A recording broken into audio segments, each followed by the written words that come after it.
They're purposefully leaving me out of their lives to punish me for a crime I did not commit. I am only guilty of not falling madly in love with their mothers. Well, Madison actually called Janelle, saying, Dad said he didn't love you. I know, but couldn't you, like, reach out to her? Every time I talk to her, she spreads gossip about me to the rest of the family. I never said that I didn't love Janelle. On the contrary, I actually said that I loved Janelle. This is some rumor that was created in the family that just sowed division. Our family was killed by gossip.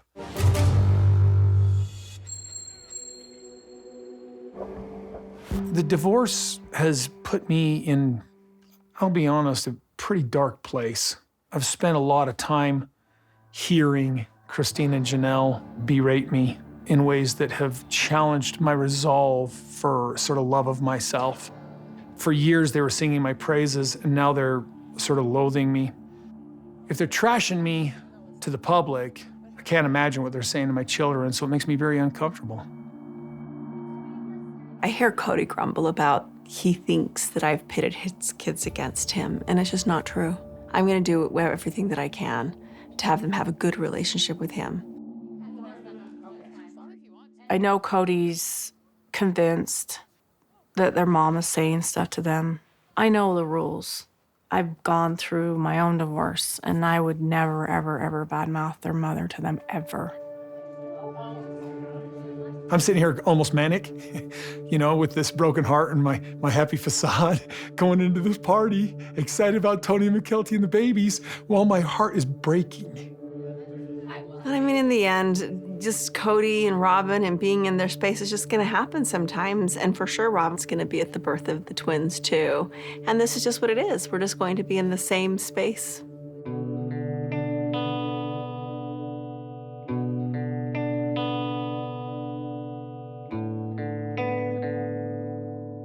Just the failure of the experience that was everything.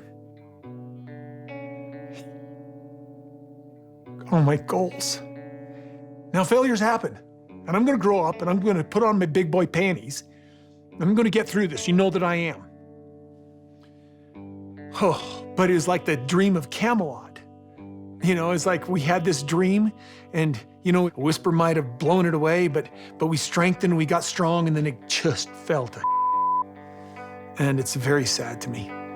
We're going to go to a wedding, and they don't want to have anything to do with the fact that we're public, so we're just gonna have a good time there. The bride and groom, last time I talked to the bride, they'd been told that Kody wasn't gonna go. Same thing with Robyn. I don't know if she's even gonna go. I think the goal is to just be friendly, not friends, but friendly. I'm a little nervous. I am. I'm a little nervous just to have us all together. I spoke with the bride and groom at one point and said, I think maybe I better not come.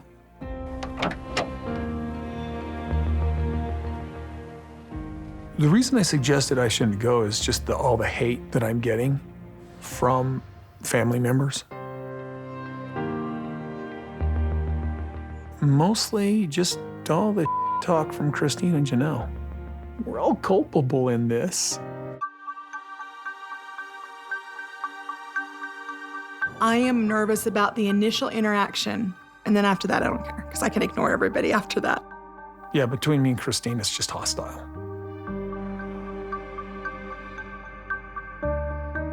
So you can hear the hubbub. I don't know why I'm nervous. I have butterflies.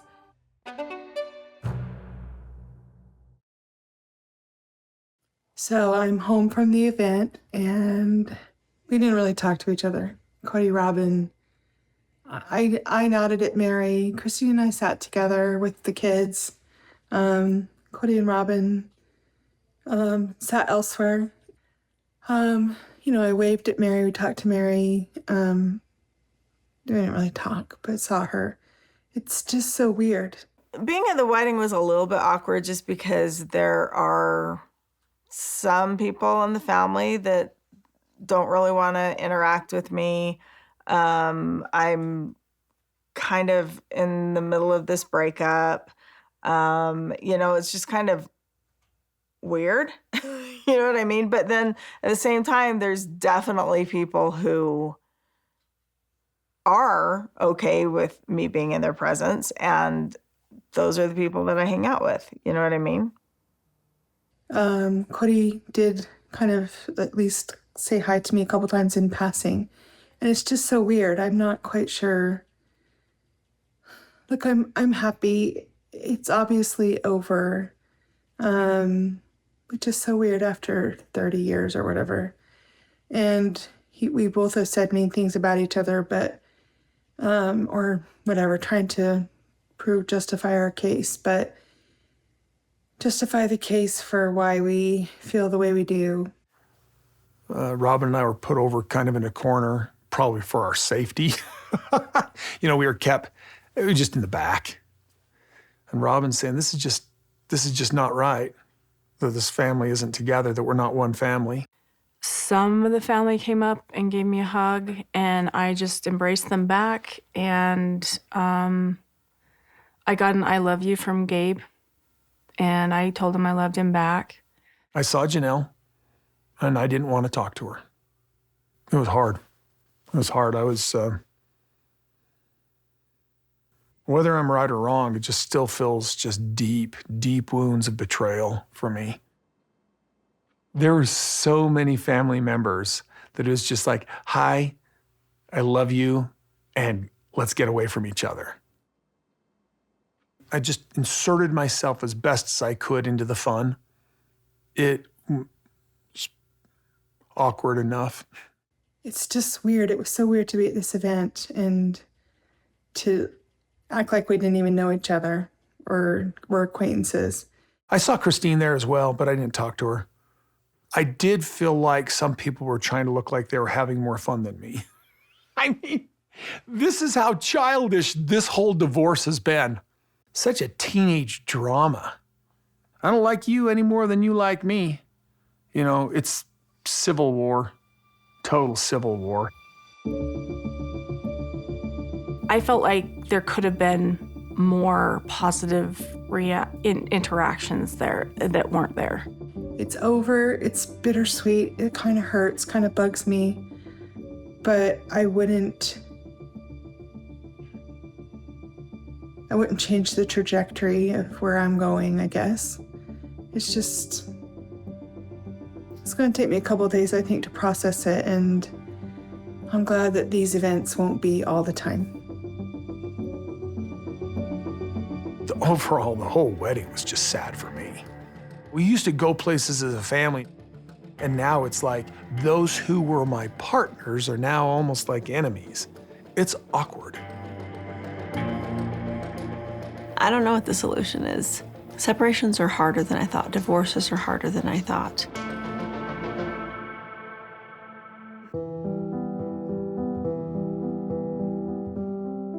Mykelti and Robyn had a really, really special experience together. And what that did is that special experience between Mykelti and Robyn actually improved the relationship that Christine and I had with Mykelti. When Robyn first joined the family, I was trying to figure out who I was, and she made me feel special, and she made me feel seen. Robyn was there for me when I needed somebody. She was there for me when I needed somebody to hear me, to love me. Robyn gave me a chance to be heard. I don't think I remember when Mykelti told me that Robyn would be there. I just always knew Robyn would be there. I don't know what there will be for us to do except to wait in the waiting room together. There's a lot of pain there. I can't predict somebody else's choices or actions, but for me, my plan is to play nice.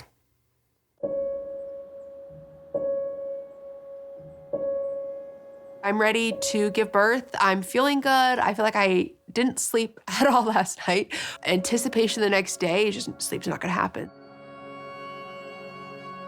They came in, they kind of prepped, Mykelti talked to her, and then they put Tony in this looked like a beekeeper suit from head to toe.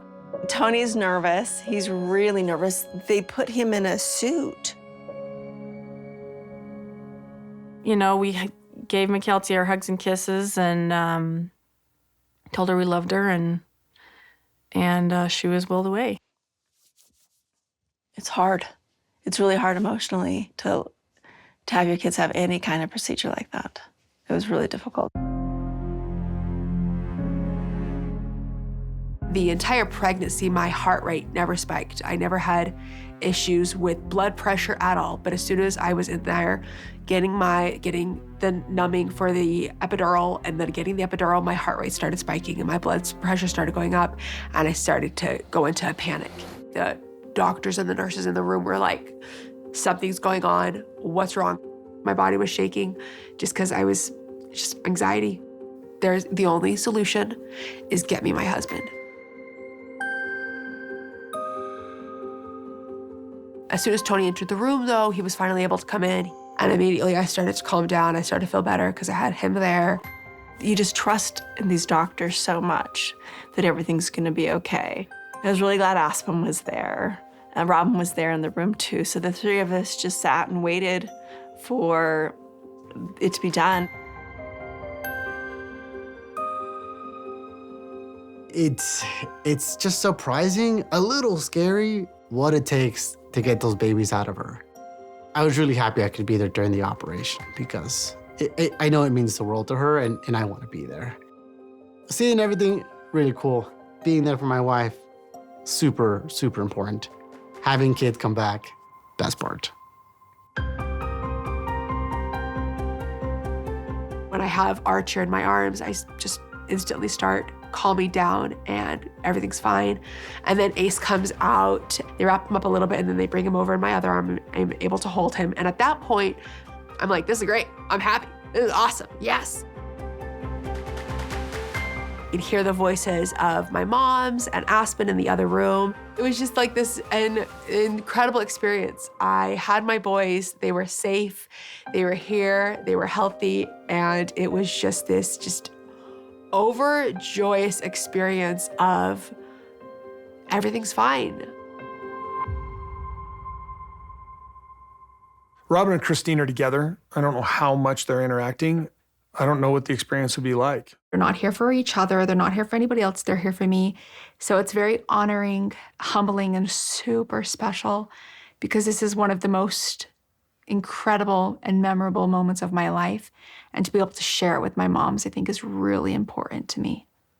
I was handed Archer first, and it was just love at first sight. The same time, Christine was holding Ace, and so it was kind of like we were, holding.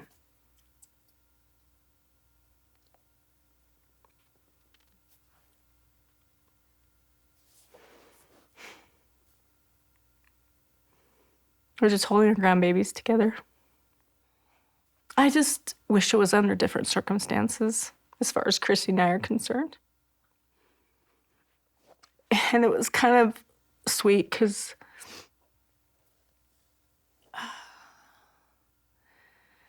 for a moment I could just forget all that. I'm tired of being angry. I know. I'm tired of it too. It's hard. I'm tired of feeling betrayed. What has happened is in the divorces, the ugly finger of blame has come out. Dad, you were never at my house. I'm sorry, I had 4 wives. I was at your house though, because the other wife was complaining that I was at your house. I just don't understand why you're not like just talking to the kids as much as you can. Like I just don't know why you're not reaching out to them more. This has been going on for so long. They're trash talking. Well, they're hurting. Robyn, you saw how they were at the wedding.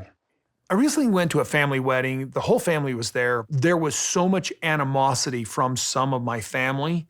There's a couple of my kids wouldn't even engage me at the wedding. Some of them wouldn't even talk to me. But some of the kids have flat out rejected me. I know. You saw Madison take her kids and scuttle them away from me. Yeah, I saw. She never told me she was pregnant. She never told me she was gonna have a baby. The only thing the kids are upset with him is the way he has treated his family, the way he has completely ditched out. And really, Maddie doesn't have any contact with him. She is very protective of her children. Kody has not been there since Evie was born, and Evie's 3.5. And she didn't want him to just drop in and like, be like, oh, I'm your grandpa, and then be like, what? Who is this guy? Like, you know what I mean? It's unrealistic expectation for grandparents to be in their grandchildren's lives all the time, especially if you move your children to an entirely different coast.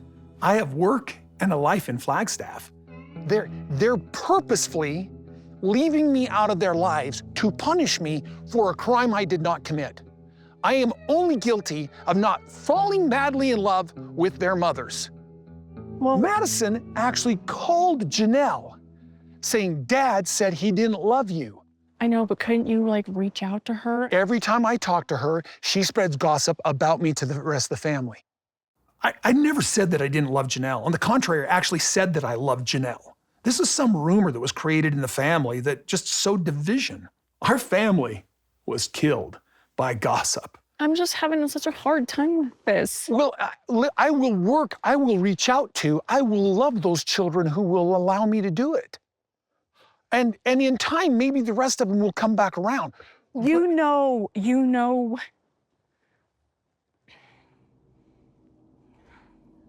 know that my biological father did not do what he was supposed to as far as a dad is concerned. Yeah, but I've not been doing that.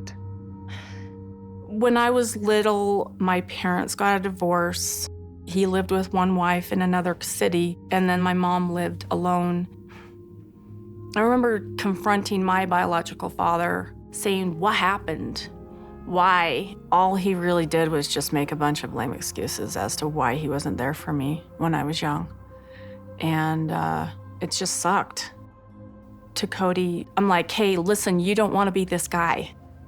I know you're hurting, but you don't want to be this guy. But I'm struggling I text one of my kids and they send back notes saying, you're a piece of trash. I would never speak to you again anyway. I'm not trying to do anything. Well, if you sit have a there relationship. long enough and like I'm not going to do it with the rejection every single time. I'm not abandoning my children. They have betrayed me, inadvertently maybe. But they're kids and they're trying to... No, they're adults. They're your kids, though. I know. They're still young. But they have animosity. I do not want to talk to a person who sits there with with so much contempt. They need you. They can have me. They just don't need to treat me like crap to get me. They are purposefully leaving me out of their lives to punish me for a crime I did not commit. Oh, I'm having a hard time not like feeling like losing respect for you a little bit. It just, I'm trying to be careful, I'm very honest, but. Robyn, do you know of something I did wrong besides not falling madly in love with their mothers? Okay, I'm sorry, but there's two sides to all of it, okay? I know that you weren't perfect in those marriages. They weren't either, okay? I'm not, fine. But I'm not, Let's go from there. But every one of those kids who has shut me out is blaming me for what happened, or you, which is a bunch of crap. That's and just I misguided. don't need to sit down with them and have to defend you. I just want to know you're trying, okay? Okay. Because these relationships do need to get mended. You know what, Robyn? We've had such a struggle with this. I'd almost rather just take some time to get in a better place with you and me, because I've been in this place for a very, very long time, and it's hurt us more than it's hurt them. Thank you for saying that. I appreciate that. It's good to hear. Well, I'm mad as hell, and I'm not meaning for it to come out on you. My heart is broken. Well, I'm sitting here with the person that I love the most in the world, and my heart's still broken. What do I do with that? My heart's broken too. You react with this very special and sweet emotion that you have. I am angry. I'm angry out of my mind.